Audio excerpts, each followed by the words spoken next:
So when I come back on my vacation, I'll be able to actually enjoy what's new in the island. There's also where you going? Because you can always remote play. I'll be in the Caribbean. You can still set. We have internet in the Caribbean, Douglas. I know, but when I'm on vacation, playing video games is not what I want to do on vacation. When there's like the ocean right there by my door, so I'm gonna be. You don't want to play your Switch on the beach like Nintendo advertised?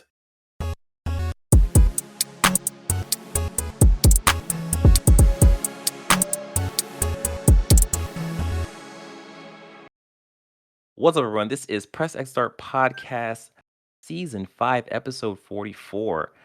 Press X Start Podcast is the audio and video podcast seeking to transform the video game media landscape through an underserved and protected point of view. Restore justice for the underrepresented programmers, developers, and consumers. I am your host, DJ, a.k.a. Sexy Bad Choice, a.k.a. Do You Know Who... Give me a second. Who Ozimoa Akaga, I think that's how you pronounce that, and Jason E. Kelly are? Yes, of course. Yes. Who doesn't? I know specifically what DJ is trying to do. Okay, well, Sean, who are they? Why would you put me on the spot like that? Well, Sean, you'd be delighted to know they are Juliana, and Colt, respectively, in Deathloop. So those are the two voice actors. Yeah. So Ozimoa, I think that's how you pronounce it. She is obviously African. Yeah, she's not traditionally actually a voice actor as well. I remember watching her in Hulu's The Runaways from a couple years ago as one of the actors in that show. Yeah, and I looked up her stuff on IMDb, and also apparently played Bumblebee off of Teen Titans Go. I was like, oh, that's really cool. Mm-hmm. And then Jason, he did a movie. He was a character in Grownish and Bumblebee. Or not Bumblebee, Jesus. Deathloop. So yeah, that's cool. Like this has actually been kind of fun, like learning who these people are and seeing the other things they did around the video games that we know them. So yeah. Ozimo is also the modern Alex Vance from the Half-Life games. Really? Yeah. Oh, okay. Oh, that's awesome. That's another interesting fact, interesting tidbit. All right, that's me. Who else is here? None of those things make any sense to me. I am Sean MF Ross. What the MF stand for? Buy my mixtape. Psych, nah, I don't have a mixtape. Just give me money. AKA the high-tech Hotep. Oh, high-tech Hotep. Okay. You know he's serious. He's wearing the apparel. Jeez. I'm not a fan of this appropriation. Oh, you were here when me and Marcus first started this shit. My people have been silent for way too long. What do you mean, you people? What do you mean, you people? Anyway, my God. Who was that? Next person. Anyone can This go. people, you people. Well, who are you? Who am I? I don't know. Okay, I am. As a servant before the Court of Appeals of Maryland, and sitting in the great city of Annapolis, I am Counsel Ipsit Dixit, the exuberant Master of Baltimore. All right. There should be an audio applause going on. Yeah, we just need a soundboard. Yeah, right. Anyway, I had a fresh win, no less, where I won my case, even though the judge in a footnote said my argument was wrong, but I still prevailed. Feel good about myself. Wow. Okay. And then last up, I'm Avery, laughing at that beautiful lawyer thing Douglas just brought up right now. True. I was called Counsel Ipsit Dixit, and I'm like, you know what? I'm gonna run with it. Oh man, that's awesome. So that's who we are. The highlights for this episode, we're gonna be talking about some game stuff, but specifically we're gonna be talking about how Activision, the bad kind. With that being said, let us go ahead and jump into the games we have been playing. Starting with Sean, what have you been playing? Oh snap! Okay.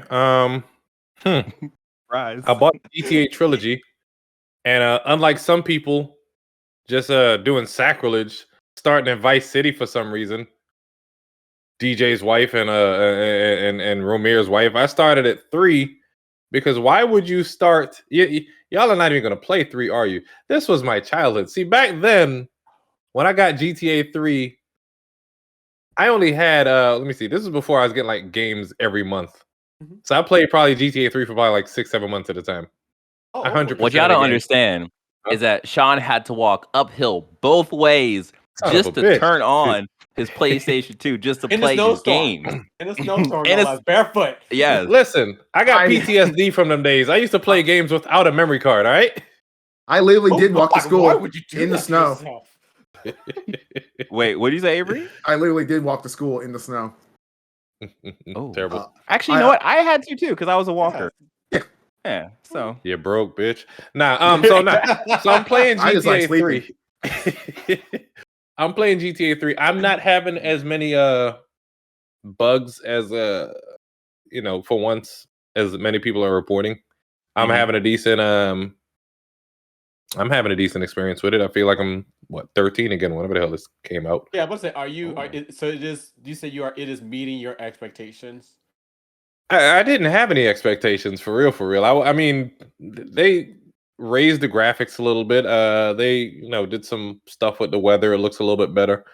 I'm glad that most, if not all, of the soundtrack is still in 3. I haven't gone to the other 2 games yet. What really hit me in the game? It really hit me that Black Rob is finally gone, or actually gone, because I think one of the songs was playing with him in it, and I was like, damn, hope Black Rob is really getting paid off of this shit. Then it hit me like, damn, Black Rob is gone now. Oh, dang. Now, are you Yeah. able to see things differently now as an adult than you saw as a teenager playing this game? That's a good question. I think the jokes were always accessible back then. They're quote unquote immature/mature jokes. Mhm. Like I think the name of the armored trucks is Group Sex, but it's GRUPPESECHS, like little silly shit. Okay. Like, yeah. Yeah. Or Yo Mama Fish, stuff like that. I mean, it was never too highbrow to where it was inaccessible and you wouldn't get it. Some parts I'm just breezing right through because I'm not even bothering to get out and shoot people. Everybody's just getting run over. Other parts I feel like the car's like paper thin. Oh, really? So yeah, but I mean everything is there where I remember it. I just took a break from it because I want to try to 100% it. But like if you're trying to do certain missions, like the ambulance missions where you're saving people, or the vigilante mission or taxi missions, if you get too far in the game, everywhere just turns hostile. So you have to try to do those things early. Right. How is okay? So I think a lot of the criticism people having with GTA 3 specifically compared to the other games is that game apparently looks darker than the other games, and apparently like the rain effect is like it does a weird thing with the rain. The rain effect is shitty, but I mean, okay, it's not enough to like deter you from playing the game or anything like that. I've been playing games since the 80s. I know that sounds old as hell, but the mid to late 19th century. I'm a child of the late 1900s. It's not unplayable. It's not like they shipped a broken game. There gonna be good. There were glitches in the game back then. There are glitches in the game now. Some of the shit is ugly. I haven't gotten to that part yet, but I mean, it's not enough to break the experience for me. I'm not looking for a GTA 6, a GTA 5 experience out of these. These games are 20 over 15 years old. But this is, to me, is a nostalgia trip. Yeah, I mean they fixed the weapon wheel. They fixed the weapon wheel. They fixed a few things. It's a couple quality of life upgrades. I don't know what people were expecting from this. It doesn't bother me. Everything. They're expecting everything. I pre-ordered Battlefield 2042. I think I actually just started it like 2 nights ago. And I've only played maybe like 4 or 5 matches. It looks like there's full crossplay, so I'm playing against people on PC and Xbox. Ooh. Are you feeling it? I'm surprised they Or put I you guess- guys I with guess- the same lobby as PC players. Yeah, it's I a can't weird. tell if I've been taken out by PC people. At least it doesn't bother me because Yeah. Battlefield can be so chaotic at times. Sometimes people just outplay you. It's not like I don't know if they have like aimbots and all that on PC, but it's not enough to bother me because it's not a straight arena shooter. There is Yeah, more to do in the game than just shooting people. You could be supporting the helicopter, pilot by repairing the plane. You could be the second gunner in a tank. You could just be I think they have a what's that character with the in Overwatch where you can shoot people to heal them? They have a that. piece, like a medic. Yeah, they have that in there now where you can actually shoot people to heal them in, Battlefield. Like There- her yes, heals yes. with a sniper Yeah. rifle. Yeah. There's more to do than just running around and shooting people. It's not a straight arena shooter. So I believe I don't even know what people's gripes are about it. Granted, I think one of the like main issues was just like the general server issues, people not being able to get in the games, such like that. Like, you haven't? It doesn't seem like you've had any. I didn't real play issues. it on the day of release. I mean, it didn't really Okay. bother me. However, I will say that DICE should get their shit together. A lot of people were saying it's a Battlefield game. There are always problems at launch. That shouldn't happen. We've had Battlefield. I don't know all the side shits, but I know they had Battlefield 1, 2, 3, 4, Hardline, Battlefield 5, Battlefield 1. They had that far off future shit. I don't even know the name of that one. Yeah. At this point, it shouldn't be a thing where we're just, as long as it took to develop, and y'all are just shipping out something that, is held together with duct tape and it'll get better over time. This happens with every release, and people are just like, it happens with every Battlefield release. What do you guys expect? Right. Are y'all reinventing the wheel? Huh? But I mean, that's like the main thing. If you get people conditioned to like a substandard product and they're willing to justify it for you, It'll get better. to improve. Right. Don't worry, we'll give you an update. You can't possibly hope to compete with I'm not Battlefield. Call of Duty like that though. People don't say Battlefield is gonna get. I mean, Call of Duty is gonna get better. Over time. True. That's because Call of Duty, Activision, they have good leadership. You need to have good strong. I guess you need sexual harassment to push out a good product. Whatever. That's a little bit. You just sprinkle it on with a little bit of racial animosity and classism, and boom, you get yourself a good product. Just a little bigotry. But you're willing to sacrifice everything for the sake of profits, Call of Duty will come out strong. Speaking of Call of Duty, I didn't buy Vanguard, but they do have a free weekend. By the time you guys hear this, is gonna be over. But I tried the free weekend. Why in was it World War II? Did they have red dot sites? Yeah. Maybe I didn't watch enough History Channel. I mean, the History Channel ain't what it used to be like, so I don't know anymore. John, what happened was that you didn't hear about the real history of World War II, okay? Oh, okay. The red dot sites, that was a thing that they had back then. Buy my book. The sad part? I think there are a lot of people who get their history from video games and don't realize it's historical fiction. Yeah. Oh, well. I mean, first of all, they had to throw all these politics in there because they got black women fighting in the front line. No, it's funny though. My first match, I think I clutched. It's funny because I'm level 1 and I clutched it by killing like 5 people on like search and destroy, and have all these people yelling in my ear, yelling directions that I just ignored. And then like after that, I just proceeded to play like shit for the rest of the match. But I don't like World War II games. I want newer guns. I want a newer setting. I want technology in the games. It doesn't need to be like Advanced Warfare, Infinite Warfare. Those turn me off completely. But you want a nice, like, Persian Gulf War Part 1. something call it contemporary. let's have a game with a I mean, are we at the point right now we have a fictionalized, going in there, taking away, Osama bin Laden? We could bring back, I want who wouldn't want to play Colin Powell in a video game? Why not? I mean, it's hard for them to make shooters, I guess, because nobody wants to make anybody the enemy other than clear-cut Russia or China. Mhm. So we're just Nazis. limited in our stories Or because Nazis, yeah.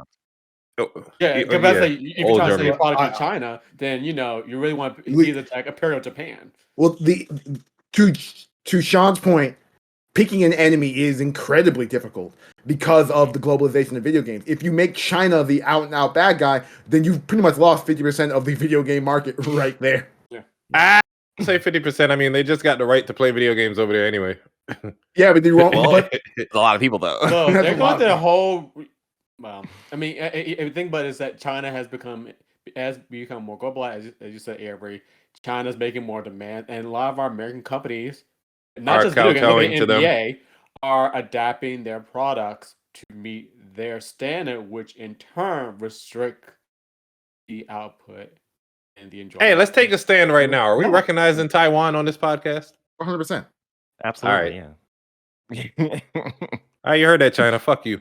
Anyway, moving on. Hey, we didn't necessarily say "fuck you, China" because a lot of people. Hey, check out our YouTube content; it's pretty great.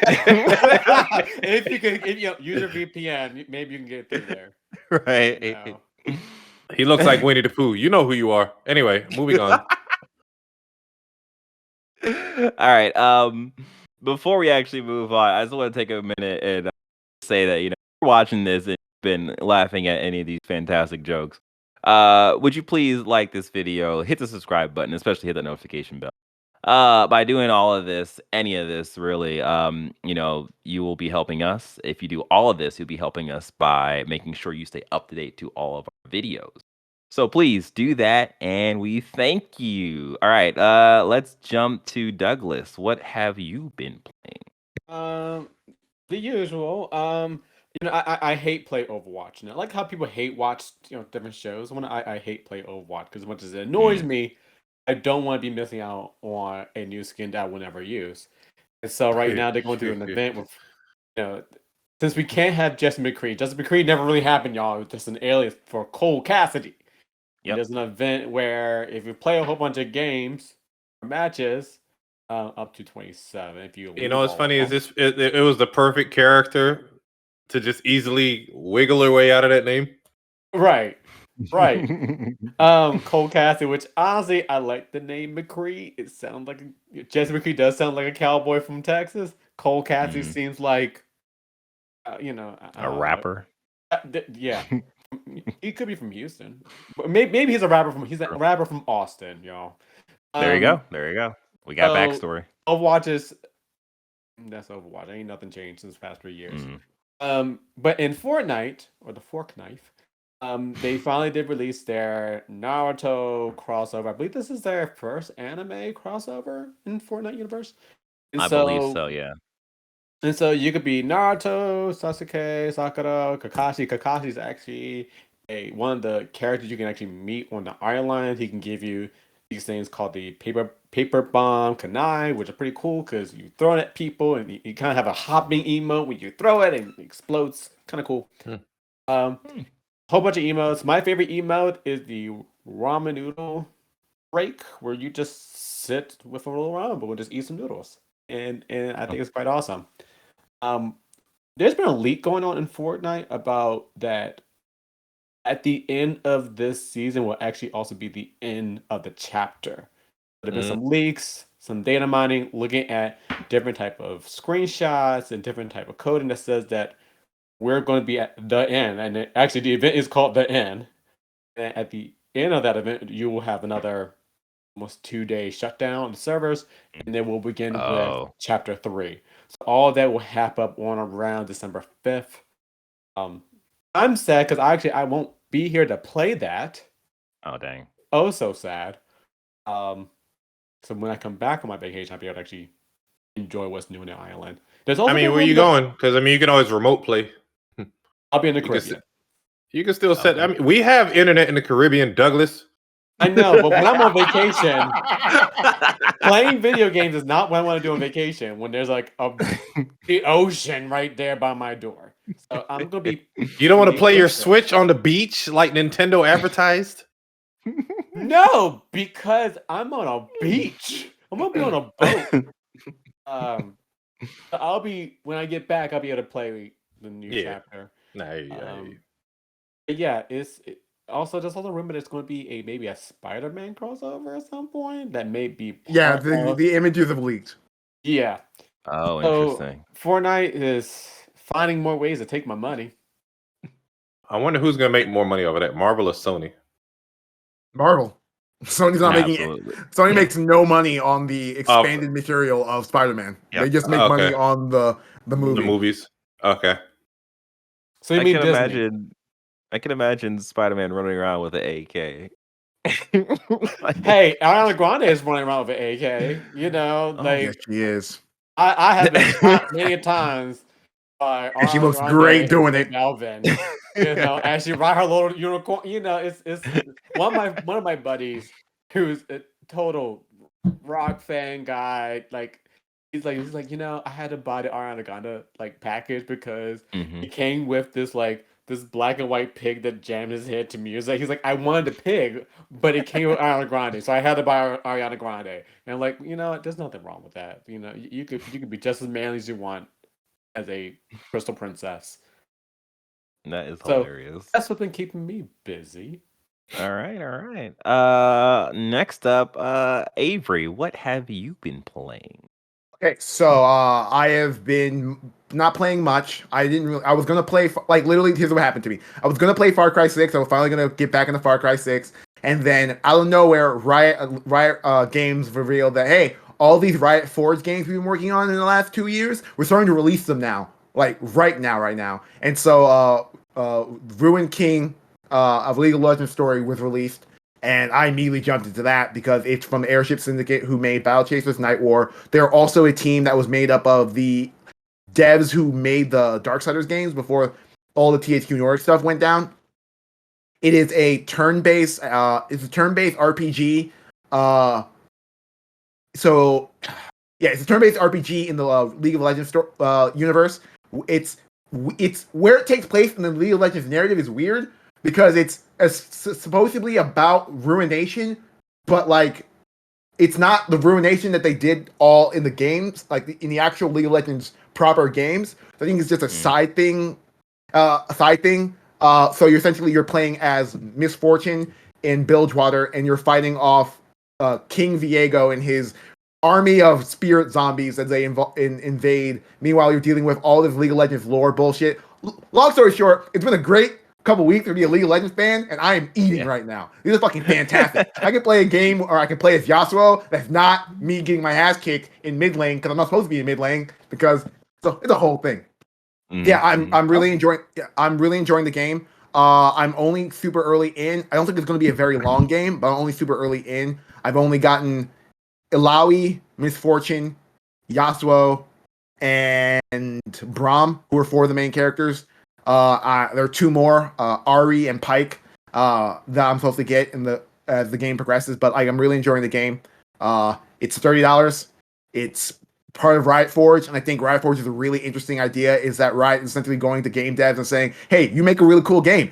Can you put League of Legends as a skin over your game?" Because this game is exactly the Battle Chasers Night War. Like, exactly. Just different characters and a couple of added mechanics, but it's the exact same game, and I'm loving it.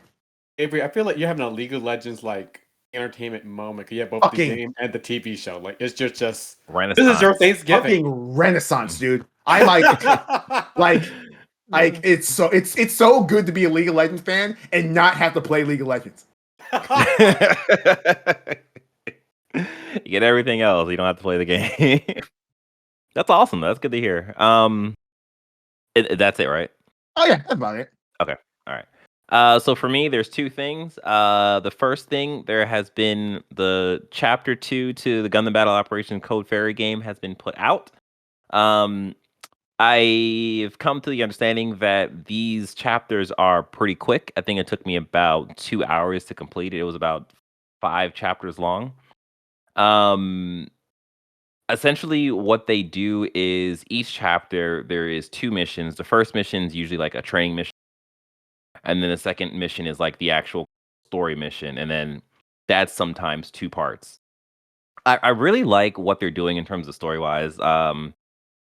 It's it doesn't really for right now. It doesn't really help to explain the story because it's so niche in what it's going for because it's taking place, as I said, the same time that Amuro climbs into the Gundam, but this is a different place that's happening, and it's actually happening on Earth, whereas the whole Gundam story takes place in space and all kinds. Um, the one standout moment, actually two standout moments of this game that I had so far, they have done a great job, and I'm at the point where I want to see more of this content from this studio because they have surprised me with the uh battle scenarios that they're able to give in a game where it is just online. Technically it's like online arena combat and like to make it most general, but like there was a scenario where you play a sniper essentially, and you're on top of a like crane, and you're basically shooting targets. You're picking targets, and even at normal, you have to kind of make choices. Like, all right, I need to target, hopefully stun that target, and then while that target is stunned, focus on another target because you are balancing um, mobile suits that are apparently, quote unquote, injured, and they have to come to a certain point. So you're kind of balancing, saving them and like the enemy that's attacking them. That was standout moment number one. Standout moment number two, and it's one of the things. One of the main reasons why I really love Gundam is that I really like the aesthetic, the design of some of the mobile suits.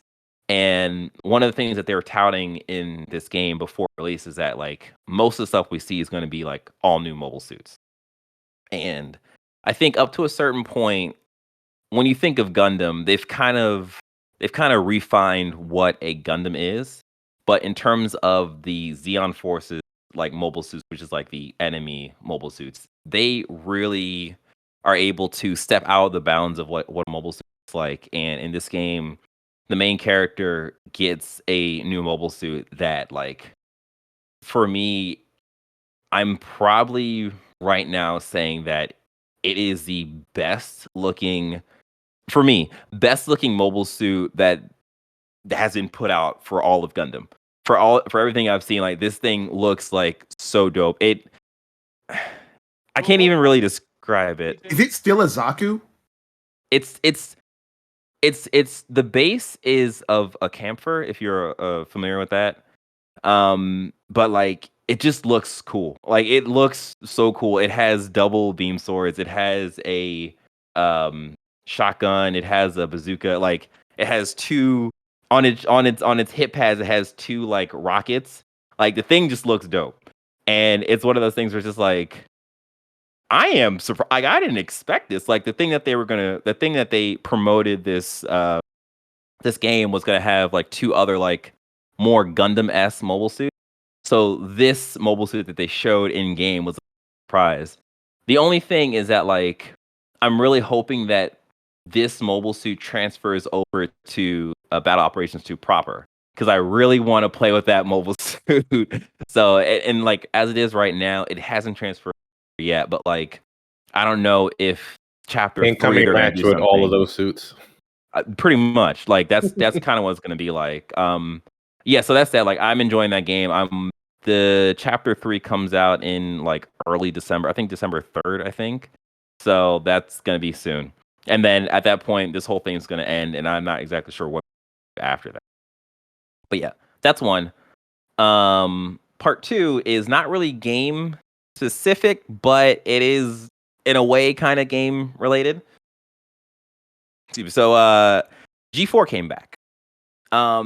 They had a big blowout. It was everyone was there. They had old and new faces, and it took me back a little bit, and it took me back in a way of I was expecting to go back into my feelings, but I wasn't expecting to be hit so hard by seeing just like Adam Sessler just on air like doing stuff. Like they were doing online content during the pandemic because they had like a soft relaunching then. Yeah. But like to have him in a chair, sit down, talk about gaming, like, and to have him with Xavier Woods next to him is just like, this is Jeez. I am loving this, and it's Olivia one of those Munn things back? where say it again. Is Olivia Munn back? No, she's not back. So it's one There's of those not enough things money in the where verse to get her back on G4. pretty much. Like Morgan Webb has like made a few appearances, but I'm not exactly sure like what her role is going to be. Next, you're gonna tell me Britney Spears and NSYNC is about to release an album. All this shit from the '90s is coming back. We got GTA, we got Halo. Look, I'm looking forward to if Britney Spears bring back her Vegas show. I'm going to it. Like, Oh yeah, I'm loving the '90s. But yeah, like overall, like I just really enjoyed it. Like there is an energy with this cast and with the content that they're producing that like I just wasn't ready for, and it was kind of like, oh, this is a lot in terms of the energy they had on stage and like the chemistry they had. Like they want this to succeed, and you can see that they want this to succeed. And you know they're throwing jokes, like they have like little skits in their stuff, and it's just like, oh, this is perfect. Like good on them. Like I want more.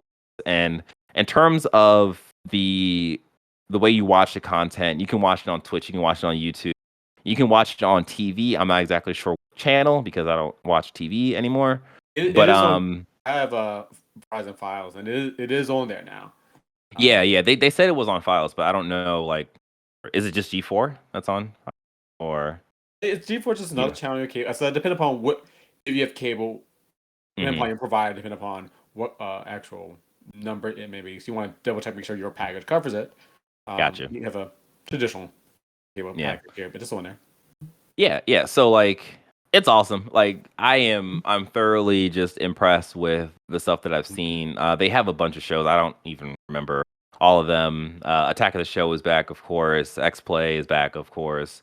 And they have a few other ones that I can't remember the I always thought titles. But G4 would be a really good home for your if you want to have a good place for your esports content. I think G4 would be like such a great 100%. 100%. Yeah. They have a they're doing a branch that is going to be focused on esports. Don't ESPN got like a kind of branch for that shit too? They do. Show? I wouldn't imagine. Yeah. I think so. I remember they it was before I think some gun violence thing happened, so it got pushed. But I remember ESPN was showing Apex Legends X Games like 2.5 years ago. Oh wow. Okay. Yeah. Oh yeah. I do remember they were making a big push for esports after originally saying esports wasn't a real thing. But you know, good on them for fixing that. Yeah. Yeah. Overall, like if you are interested in more gaming content, you know, check them out after you watch our stuff. After, not I'm before. about to say we need to tell after. G4 to sponsor us. Really though, like No, yeah. all this free recommendations. Yeah. Also, shout out to the Black Hokage. He is like one of the hosts for a few of the shows there, and like he's even a part of some of the skits. And it's just like, oh, that's really cool to see that guy like really step up into being like content like. Awesome. Yeah. That's pretty much it. You know, I didn't really get to play Rise Republic. That's pretty much it I got. Before we jump into the quick hits, we have a word from our sponsors. It's us. Okay. Let me record this. So DJ, I'm not sure if others heard, but sometime when you spoke, I heard a little bit of it was a little muted. Not often, Really? like, just towards the last minute. There's a couple things you said. I didn't hear any audio. Ooh, okay. Was that like that for everyone else? No, I know there's an earlier moment where your audio just dropped out for me, but I don't think it's going to be an issue. It's probably just a Discord issue. Okay. Yeah. All right.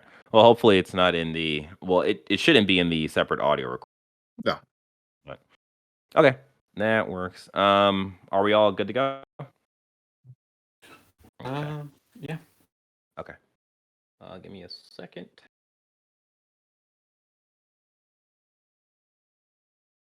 And we are back. Now it is time for the quick hits. Number one, this comes from Jeff Keighley. Nominees for the Game Awards has been released. And it is some of it is pretty much to be expected. There was some games didn't get in. That was kind of weird. Yeah, I got any thoughts on this? If we're talking about, I have Game of the Year, as we talked about in our Splat. There are other games they have up for Game of the Year, which is Deathloop, It Takes Two, Metroid Dread, Psychonauts 2, Ratchet & Clank, and Resident Evil Village. There are two of them on that list that I don't think should be there, but I understand why they're there. And I'm shocked that Returnal isn't there. Okay, yeah. I'm shocked. Yeah, I mean, because it seemed like Returnal was getting a lot of praise when it dropped, right? Yeah. Yeah. I mean, Returnal's Here's nominated. the issue with Returnal. Up until that update where you could suspend the runs, I think it just turned a lot of people off from buying it, as well as people heard it's just way too hard. Well, if this was a fan vote, I would understand that. This is the industry itself voting on this. Critical. So it's like they wouldn't have. If there was actual like legitimate merit to Returnal as Game of the Year, I don't think they would take that into effect. See, Avery, I took a more cynical point of view because you're right. It is a industry, and if we look at any examples like in Hollywood, oftentimes those that have the big money for its advertisement and publicity tend to get recognized. And if you talk about especially like the Hollywood foreign journalist press when it comes to the Golden Globes, oftentimes money is correlated to award recognition. And so that would be a reason why why not Returnals, because Sony heavily publicized it. They publicized Deathloop more though. Well, they kind of Deathloop's a different. There was a moment in time where you could look at the fucking moon and see Deathloop commercial on that thing, man. Like Deathloop was absolutely everywhere. Yeah. Jesus. Yeah. But actually, strong point, because even just looking at the Metacritic and the OpenCritic, like it has an 85 on Metacritic, 86 on OpenCritic. So it's like it's definitely a very critically acclaimed game, and that's kind of weird that it missed the mark somehow. It's on the best game direction nomination. Yeah. So for me, this just reads as like Returnal was number 7, and then just these other votes got higher of it. My only disconnect is they're like certain games. There are 2 games here that I patently think are not as good as Returnal. So I'm like, what games are they? What games are they? Psychonauts 2 and Ratchet & Clank. Ratchet & Clank? I feel like Ratchet & Clank should be on there. I feel like Ratchet & Clank is definitely the most prettiest of these games, for sure, by a wide margin. And like, I think Ratchet & Clank games are, Ratchet & Clank games. I think this one did itself a service by adding Rivet and Kit. Like I loved them too. I loved the introduction of them, and I really oh, Sean's gone. I wasn't looking at the window. I think that, like, for sure that for me anyways, that would stay. Yeah. And the other thing I can think about for the Game Awards, this is something for the first time I really care about now, is best esports athlete. If Tyson Tens Nyo doesn't fucking win this, I'm fucking rioting. Real quick, for those who don't know, Avery's Discord profile picture is this Tens person. So I believe in Tens supremacy. This. No, short story. Tens is a pro Valorant player for Sentinels. He was a phenom from Counter-Strike, moved over to Valorant for Cloud9, and he was so good that any victory that his team got was just Tens and friends. No one talked about anything his teammates did. It was Tens and friends. Eventually, a bunch of C9 wasn't happy with their performance, and so they started benching players, and they were Tens and friends. So Tens was like, I don't really like any of this going. I'm going to retire to just content creation. Sentinels, one of the top 2 teams in NA, has their main players, Sinatra, go through that entire shit. If you didn't know anything about Overwatch, you know anything about Valorant, Sinatra he was radioactive for a while, so they lost the player. Valorant's a 5-member game. Sentinels just said, hey, let's just get 10s. And literally, social media for Valorant was just congratulations for Sentinels for winning Masters because there was no shot. And then Tens joined up. He had been retired for 3 months. He hadn't played any pro Valorant. Jumped in the middle and fucking was feasting to the point where my favorite shoutcasting phrase of all time is "This is just Tens' world and we're all living in it," because it was just him on Reyna popping off and it was really good. And then Sentinels went from one of the top 2 teams in NA to the top team in NA. They won Masters. They won Masters 2. They won Reykjavik. They won Masters 3. They didn't win Berlin, but they won. They're the most dominant team in NA, and they're a good team. Don't get me wrong. Sick, Dapper, Shazam, Zoms, all great players. It's fucking Tens. Anyway, Simple. That's kind of wild, though. Yeah. Anyway, Simple's probably going to win because of the whole fucking Counter-Strike bullshit. But whatever. Let's move on to the next story. Okay. Well, one thing I want to add is that when we move, because you began with your Who Do You Know with the voice actors in Deathloop, and they're both also nominated for a Game Award. Ooh, you know what? This is actually I think it's actually I guess you could say it is a minority majority in terms of the performances of the Has voice that? actors. No. I don't think there's ever been the case. No. If there's anything, there was probably I think the Last of Us year, there were more women. Mm-hmm. Yeah. Okay. That's awesome. And I was So like, you have more racial minority at this point. I guess if you want to be more specific, because you have Asia Akage. I hope I pronounced that right. Please forgive me by now. Hers was Jason Kelly for Deathloop. Then you have Giancarlo Esposito in Far Cry 6. By the way, if you're looking at this online, these are some of the most beautiful headshots. Like I want this. yeah. I need these photography skills in my life. And then you have Akira Mori for Life is Strange: True Colors, as well as Maggie Robertson as Lady Dimitrescu for Resident Evil Village, which I think is like, this is actually quite, these are some great performances. So I'm glad they gained that recognition. Yeah. There's only 2 things that I would point out. One, I already know that it's going to be what it is because this game is next to another game that everyone is completely happy about. But I definitely feel like Rise of should take it as best racing game. But well, I know it's going to go to Fortnite. You're lucky Jordan's not on this episode to jump down your throat.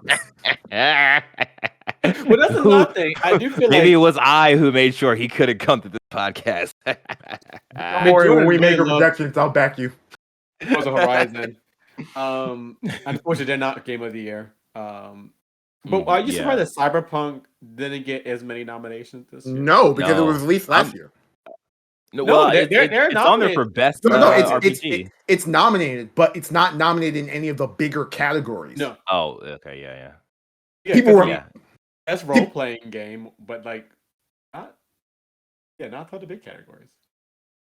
And that's the issue with the way the Game Awards works. There's no solving it. Is that, hey, if you release in the middle of the cutoff, you're fucked for next year. Doesn't matter how good you are. You're not going to get in.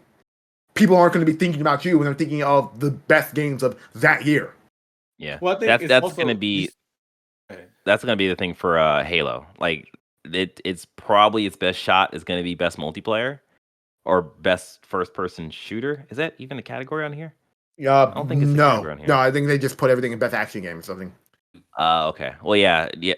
See, that's going to be tough. That's going to be real tough for it because it's going to have to. Well, because I think God of War is supposed to come out next year, right? Yeah. Yeah. Okay. Well. Yeah, I don't think the industry values the Game Awards like that. Say movies or Oscars, where people literally move there. Yeah, it's one of those things that when people get angry about the Game Awards and they get angry about the awards, outside of just being used in a marketing for boxes, this doesn't really matter to games at all. Like, if it did, Microsoft wouldn't have released Forza at that time where it could have been cut off. It doesn't. It's just an ancillary thing that people like. It's one of those things where we just gotta go in and just enjoy ourselves.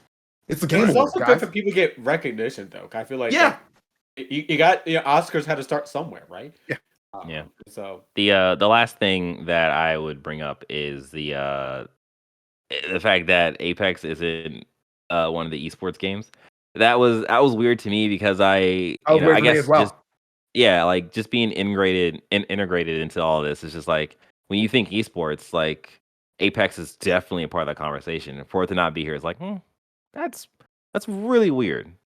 I But- think it's fundamentally because a lot of these games are either grandfathered in as old games, CS:GO, Dota, League of Legends, or Valorant. This was Valorant's year to pop off, and it fucking did. So there's that. COD, the only thing I can think of is that like none of us pay attention to esports. COD's an esport. Yeah, for sure. It's definitely something like that. All right, number 2. This comes from Austin Goslin. Nailed it. From Polygon.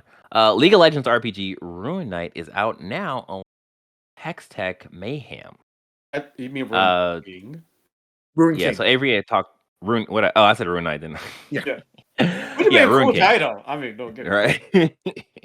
Yeah, so Avery actually talked about this a bit in the what we've been playing section. So pretty much that, there's another thing where Riot Games, this comes from Tom Cannon from Riot Games, Project L dev finding our game. What is that about? So Avery? Project when Valorant was announced, Valorant was Project A.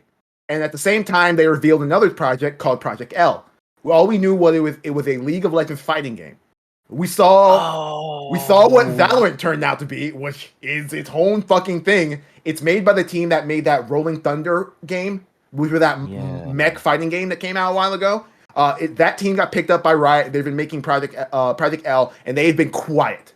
And then in the aftermath of Arcane being this big event, they all came out and said, "Hey guys, we're not going to be quiet anymore. Let's show you a little bit more of this game. We're still not going to show you everything, but we're going to start talking about what this game is." So they showed it off. It is a League of Legends fighting game. It is an assist-based fighter where you got teams of, like sort of like a Tekken Tag, where you got teams of 2 and you can summon I've never played Tekken Tag. Can you call in like assist in Tekken Tag, or is it just like it's just the 2 people? It's more along the lines of like Marvel's Capcom. Yeah, it's more like, but it's limited to 2. They showed off 2 brand new characters that are going to be playable. Because before, all they showed off was, I want to say, Darius and Ari, and that was just in the leaked images of them playtesting the game. Now they've got Echo and Jinx in there, and I'm like, I don't give a shit about fighting games for the most part, but I give a shit enough about League of Legends that I'm kind of interested in where this is going to go. Yeah. It's one of those things where if it hits well and it does well, I think the test is going to be if it makes it to like Evo status, then we know, okay, people really care about this. And like I will say I have all the confidence in the world that this game is going to be not big, but it's a fighting game, but it's going to make a foothold because like no one could predict that Valorant, a game that's ripping off CS:GO and Overwatch, would be that game that it is now. And like so, the sky's the limit with this game. Right. All right, number 3. This is going to be a slew of quick hits because this is just video game delays. So, Saints Row Reboot is delayed to August 2022. Capcom delays Pragmata to 2023, and that actually was probably the best video delay that I've seen in a while. It shows the little girl, and she's like, it zoomed in on her eyes, and it pulls out, and she does her little techno magic to write on the paper that the game's going to come out in 2023. It's adorable. And don't forget the sorry with the smiley. Yeah, and so that's cool. I hopefully next year they show more on that to know exactly what that's going to be like. And last up, Sifu gracefully dodges the Elden Ring release date. So they actually upped their release date to like early February. Saints Row didn't want that February smoke. Yeah. So that's a smart move on both of them. But yeah, that's number 3. Number 4, this comes from Ethan Gotch from Kotaku. Smash Brothers Melee gets official Nintendo tournament in 2022. As you heard it, that's right. Smash Brothers Melee gets an official Nintendo tournament. And Ultimate. And Ultimate, you're right. This is actually interesting because, Melee is a big game still, even though it's like 20 plus years old at this point. It's interesting to me because Sakurai has tried to push Smash Brothers away from Melee because some time ago, And competitive. yeah, he felt that Melee was too competitive, and he didn't want that to be the actual vision of Smash Bros. So it's interesting to see that Nintendo is finally doing an official tournament for that game. Number 5. This comes from Rockstar Games. Rockstar Game Team issues an apology over Grand Theft Auto Trilogy, the definitive edition. I'm not gonna read the letter, but like basically they're just apologizing for the state the game released. They said that they're also going to be anyone who have purchased the trilogy will get access to the PC versions of the games. Of course, they're going to be releasing updates to fix the thing. Of the original releases of the PC Yes, versions of the games. Yeah. My bad. Yeah. And So it'll be free, right? Yeah. Yeah, if you've purchased the trilogy, it's free. This is actually a big move because those games have been polished and modded to the point where like I forget which Back one, in but one June, of them they took it away. Yeah. say what? I think back in June they took it away. Yeah, They delisted them. Yeah. So, this is really and truly probably one of the best ways of apologizing for a game that had no business being as bad as it was when it released. It's weird to say good on them because they really should have seen this coming, or they should have made sure it didn't release in this state. But yeah, that's that. That is that. All right, now that we are done with the quick hits, we can jump into the heavy hitters. All right. We actually didn't assign this. Who's been following this? I'll fucking do it. All right. Do it, Avery. Right. So, who gives a shit about anything else that happened this week? Because the biggest thing that we've all been dealing with is the fallout from the more fallout from the Activision Blizzard harassment bullshit. So, I want to say Tuesday, a giant piece of investigative journalism by the Washington. I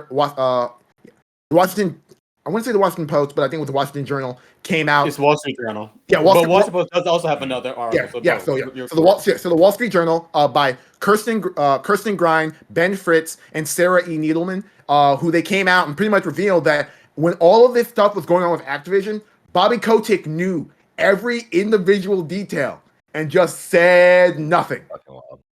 Mm-hmm. He's probably getting aroused by him. He did what? Oh no.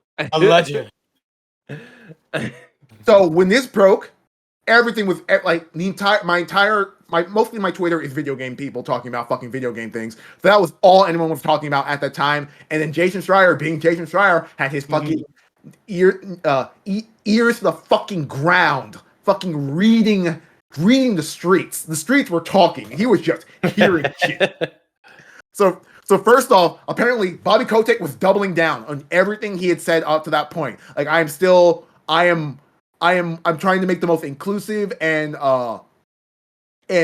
most welcoming organization for video game professionals to work in. Yada yada yada yada yada. They also revealed at the same time, and another journalist, specifically from the article itself. Remember that Fran Townsend email that high profile Activision executive wrote that really tone deaf email, and it was just one of those weird things where everyone was just roasting her in the streets. Turns out Bobby Kotick wrote that and then made her post it. Mm-hmm. This man is the quintessential villain, capital V villain. Oh my god! This is how corporations work. Remember, his board of directors, who is supposed to supervise him, put out a statement that says that in turn they believe in him.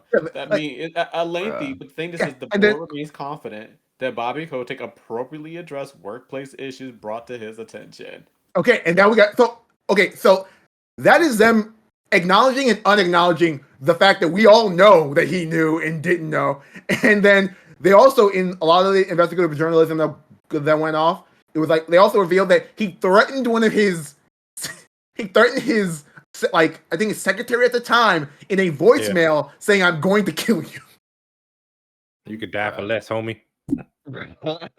Like, let's put it out there. We've all said hyperbolic bullshit, like talking to people we know, like, "I'm gonna fucking kill you." Yeah. But I've never heard from my boss, the guy who, like, essentially owns my life, "I'm going to fucking kill you." Remember, you don't have a union, so you could be fired for any reason or no reason at all. And now the guy who's responsible for your financial livelihood can say, "Yeah, I can kill you." And he fired you. For most Americans who living technically paycheck to paycheck, yeah, that could be financial death. It's like the rabbit hole of Bobby Kotick and his shit it keeps going deeper. I want everyone who's listening to this to read the initial Wall Street Journal article and give those reporters like the fucking accolades they deserve for, like, pretty much blowing the doors off of a story that's been brewing for a long period of time. Like, I've always been hesitant on, like, journalism in games because a lot of it's not really journalism so much as it is just a lot of blog shit. Like, opinion. This is the Wall Street Journal. They have editorial standards. Yeah, like opinion-based editorial and people bringing the personal shit into this. This is like straight up investigative journalism, like fucking spotlight bullshit. Like, we need to get down to the corruption in the Catholic Church, but with Bobby Kotick. I just wonder how long. How long do you guys think he'll be there through the end of the year? Well, that's the interesting thing, because there are two more addendums to this. There is the idea that after all this information came out, the board, which people point out, is made up of a rich boys club of his friends and people who he's made money for. And said, "Oh yeah, Bobby, fine. We're not gonna. We stand by him completely. We stand by him completely." Other people can make you money, man. Meanwhile, if the board is going to say that the leader is bad, it also in turn means that they lack their own supervision. From what I've learned, there's only two ways that Bobby can get removed. Either he steps down, which based on how he's reacting, he's not, or two, the board removes him. And the board isn't like it's going to do that anytime soon. However, two new wrinkles happen. I want to say the next day, the Wednesday after this broke on a Tuesday, Jim Ryan came out and said, and then like sent an email to all the staff like, "Yo, everything that's going on with Activision Blizzard is fucked up. I'm getting in touch with them to figure out what's going on here." And then the next day, because Phil at that point was busy with other Xbox stuff at the time, Phil Spencer came out the next day as well and said, "I'm appalled by this, and we as Xbox are reevaluating our relationship." So now, do you think that's more for the public to feel good, or is it really about them saying, "Hey, I see him about to go down in tubes. Let me improve my." They ain't about to bring down my company with this bullshit. Correct. That's what I think. This could be we don't want this to be a contagion. It's an interesting argument. Because, like, you can take the cynical thing and, like, this is all PR stuff to make them all seem better. Yes. Or you can take you can take the human argument of, like, because, like, Jim Ryan jumped on this immediately. Yeah. Like, in a corporate world, you would have sat down and read all the tea leaves, especially if this information is coming out, before you said anything. Jim jumped on it immediately. Phil came out. You think Jim didn't know either? Like I said, this is an exclusive club. His conduct is quite public. I don't think so, because Activision Blizzard is an American company, and Jim Ryan is from the European version of PlayStation. So I don't think they would have much crossover in terms of, like. You don't think people talk among themselves? I mean, that's people 100%. Like with some of the other allegations with her, other people were like why people knew about people. It just wasn't in the front page of the Wall Street Journal, but people talked about. People knew, but they knew like, you don't want to work for him because he's gonna grab your ass. Don't go there. People talk. People have a reputation. When you're in different levels of the company too, some shit just don't reach your ears unless you got an inside, whatever. Some people just don't talk like that around you. I'm not. But the CEOs, these like your Jim Ryan, these people who. Oftentimes, a lot of these executives circulate around. They talk. Like, I know, even in my field, there's certain things that if you're in that field, you understand the different players and know, okay, that's a cool place to go to. Oh, don't go there because you're going to this person will make your life miserable. Or it Yeah. could be like some I think- Weinstein shit where all the other directors and producers knew, but it's like, hey, none of that shit better be happening to my house. That's if y'all want to do that shit over there, cool, Right, but don't yeah. bring that to my doorstep. I think would say that yeah. there's two possibilities that this could go in terms of like whether or not the Phil or Jim knew about it. It could be a thing where it is a thing where Activision was like, hey, we have a client call. We will keep this shit under wraps. The client call is a client call. We're not fucking up my money, and that's how it's going to be. And then the other way is like, some of that stuff kind of slips, and of course, this is definitely not saying any of this actually happened, but like it could be where a thing where it's like Jim or Ryan's just like, that's kind of strange. Whatever. Back to money. I think, but also to the money. I think that one of the things we've also seen is that there's a lot bit more collective action among the employees. So recently, they had a walkout. They had a petition. They're grouping together because they have it's easy to bring people together when you have a common enemy. And I think the one thing that a lot of the executives fear is employees working together because they are protesting like a union, they're doing walkouts like a union, they're making demands like a union. Holy crap, if they put together a ballot and check the boxes all over the NLRB, National Labor Relations Board, they may actually form a union. And I think they're so scared of these people coming together. And I think that's another, call me cynical, I admit I am. I think a lot of them like, look, we need to make sure our employees feel happy here so that they don't need to be unionized. We take care of you. Why do you need a union for? You're great. Don't that I'm not like him. He crazy. But Right. You're good here. And that's why I forget, was it Ubisoft that gave out bonuses to people? Well, all of a that's sudden? something I want to talk about because the Activision, like, here's the thing: Activision Blizzard knew this about this article coming out because days before this came out, they started making moves to make their employees happier. Like, hey, this week we're giving you all off. We're doing all this stuff to make everyone feel good here. So when this article comes out, you think about it. Like they've been having repeated all hands on meetings and all hands messages of Bobby Kotick and his underlings pretty much telling them how everything's fine. Don't worry about it. I want to add some more information to this. So the female lead of Blizzard who left, I forget, Jen O'Neill. The reason she left is that she got the job and quickly knows that nothing was going to change, and she was clearly given the job as a bid of tokenism because we also learned in this she was being paid far less than her male Mike Ybarra. her male fucking their counterpart. Her male counterpart. They had the exact same job, and she's being paid less, so she dipped. And then the one other thing I want to bring bring it all back to the Jim Ryan and Phil Spencer. When Jim Ryan came out and said something about wanted to figure out about anything was going to happen, I knew nothing was going to happen unless other people moved. Xbox coming in and then saying in more uncertain terms, we're reevaluating our relationship is the first dagger in the nail of getting Bobby Kotick removed. Because guess what? If you lose both Microsoft and PlayStation, you lose a giant chunk of revenue. And especially when you're a one game fucking business that is Call of Duty, and you can't get those games out on like the biggest platforms, suddenly the board has to recognize Bobby being here is going to lose us money. Do you really think Sony and Xbox will actually risk not taking the money that Call of Duty brings them to make us think? I think so. Now, if Xbox didn't say anything, I don't think Sony would have done shit. But Xbox saying something, Sony can now 100% feel safe doing it. And two, Vanguard is already out. It's probably already made the majority of its sales. Yeah. They can freely just be like, I bet we're not gonna touch. We're gonna here's the thing. This is also Sony that delisted Cyberpunk.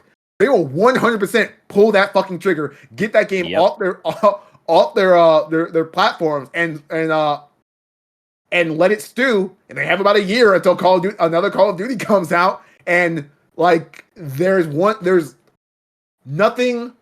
They'll lose profit from the passive income of Warzone and Call of Duty, but for the most part, there's not much to lose for either I think Yeah, they probably platform. pull it like after Christmas, after most Yeah. of the sales are done. There's nothing much. Not a bad idea. There's not much to lose. There's not much to lose, and it's just Yeah. Activision being like, "Oh, we can't sell our game anymore." Yeah, I think you would have to convince the board the likelihood of we will both work together. Like everybody loves a common enemy, right? So if you isolate them to say, look, find another person to lead this company, or else we will pull that trigger. I think then I guess you hit them where they with the pocketbook. Yeah. But Yeah, And this, oh, and that's this interesting. That's so yeah, and then it gets back to my early parts with Activision is that they don't have a diverse portfolio. Like Blizzard Right. does, but Activision proper really doesn't. In that, what games do they release? But you can't split one without the other. They're still one company. Yeah, but the other Blizzard's not releasing anything anytime soon either. Yeah, So all the stuff What? got pushed I keep back. hearing all the news about Overwatch 2. It's going to come out eventually, right? Blizzard's not releasing anything either. And let's be fair, Blizzard is a more PC oriented company. It has console sales now thanks to Overwatch. But like, if you talk to anyone, World of Warcraft built that company, and so they'll be fine if they can't sell shit on the PlayStation. But Activision, the Activision side of that coin is Call of Duty is all they make. So like, but I think I don't. If Sony and Xbox are going to delist, I think they delist all their properties. Oh, If you want to hurt them, hurt them. Yeah, 100%, 100%. You know, 100%. I that's why I don't like this division between Blizz. No, he's the CEO of all of them. That's why exactly. No, what I mean to say is that delisting all Blizzard projects from the PlayStation and Xbox ecosystems won't hurt Blizzard, but it will hurt the Activision side of that coin. Oh yeah, right. Because that's where the money's going, essentially. They need to sell off Crash Bandicoot, Spyro, and Tony Hawk.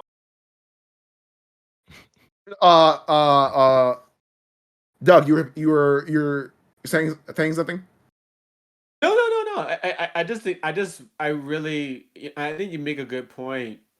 As Sean's actually, I guess, said it that like I wonder. My initial question is, how long will it take for the board to act if they were ever going to act? And I guess you're right. If you look at if they don't change between now and Christmas, then I can see how I'd be surprised to see Sony and Xbox take such a stand like that. Cause that'd be a very public precedent. Frankly, really responsibility. I'd probably give them to the end of about like March or so to change. Only because I feel like they could easily push this off. Like, well, it's December. We have holiday break, so we don't want to make such a big decision. With such a limited amount of time. So we'll make a decision by the end of March because that should give us enough time to. I don't think it's gonna get there. I think we have the deadline before any of this shit pops off is by the end of the year. Like sure.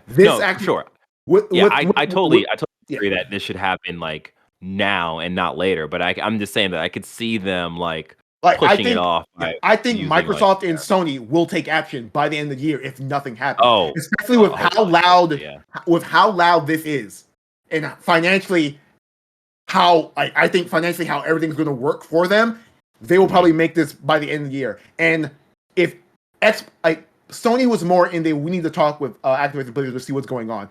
Xbox was very much we're reevaluating our relationship, and in all the goodwill that Phil Spencer has built off of being a straight shooter, if he's not to his word about reevaluating what our relationship is with them going forward. That's also so broad. It is.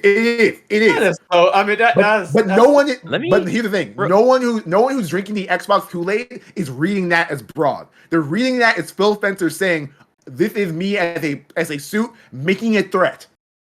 But here's the thing, though. I'm not sure if you guys. I'm looking at the tea leaves and I see the wind blow the leaves and it makes like a perfect chess piece, and I'm just like, wait a minute.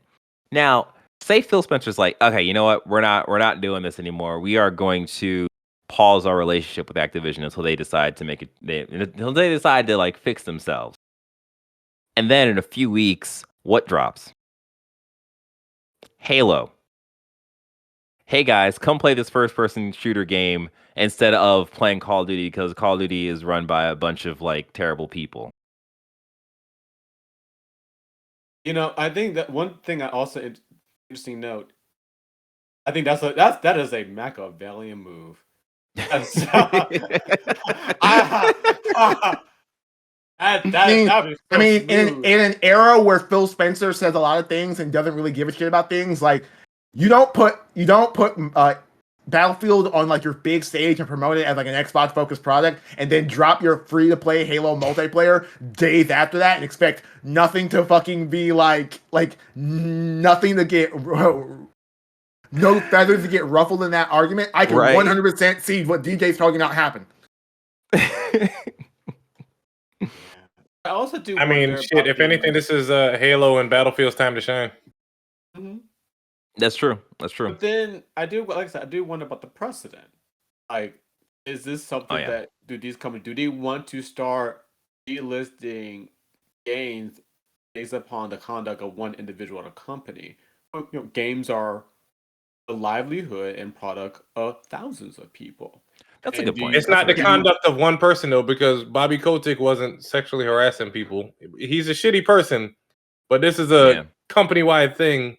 That's true too. Yeah. Well, another piece of the news here is this is something in regards to that sexual harassment. I believe one of the COD studios, I want to say with Sledgehammer, one of the higher ups, I think creative directors, was guilty of sexual harassment.